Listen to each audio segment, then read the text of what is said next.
dia letak di atas, berarti depan. Kalau misalnya ada gini, berarti lingkaran kecil ini bukan depan dia.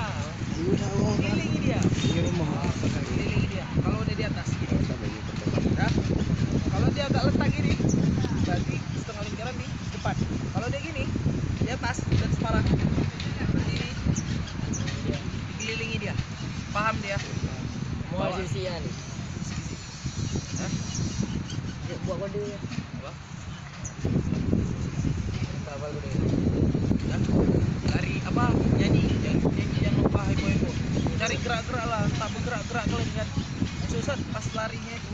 Jangan cuma gini aja. Aku banyak di. Bang Jali ya. Gini pun boleh juga. Paham ya? Paham. Cari variasi. Apa di belak berarti depan nih. Depan ini cari apa terus? Gaya terus. Belakang ikuti. Paham ya? Tapi dengan ikut. Ya, jangan hebah-hebah. Tahu hebah. Hebah itu jangan sok-sok ini, malah sok malu-malu. Jangan sok-sok jaga-jaga image, jangan. Ketawa-ketawain biar aja ketawa-ketawain. Malah itu yang buat nilai sama kalian. Paham ya? Kami bitongkan. Paham ya? Peraturan yang dapat mengurangi nilai. Tidak boleh gali lubang. Sama.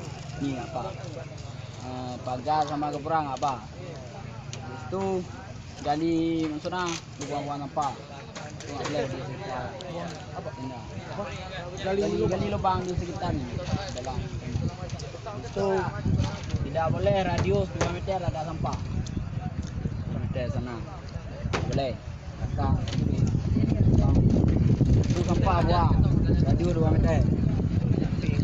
Ketiga, tiket kemah 2 orang.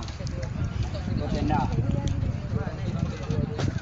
Itu keluar masuk melalui Kapuraru. Depan. Ada luar itu dapur kita berdua. Jadi, enak bang. Tidak boleh pergi benda. Itu paling dilarang. Walah baik dikit. Ya, kau enggak udah habis. Kok. Kecuali ada lomba di pantai, itu boleh. Itu ada arahan. Kemana-mana harus ada kita. Bakar ya. Ada semua. Ini pakai 24 jam. Tidur ya? jam. Tidur pakai juga. Nanti diperiksa. Habis itu kemana-mana harus selalu bersama. Itu boleh penting. Nah, kalau sendiri bilang dapat sama panitia sendiri dipanggil, itu ditanya dari ketinggian mana. Itu kurang nilai, banyak nilai kurang.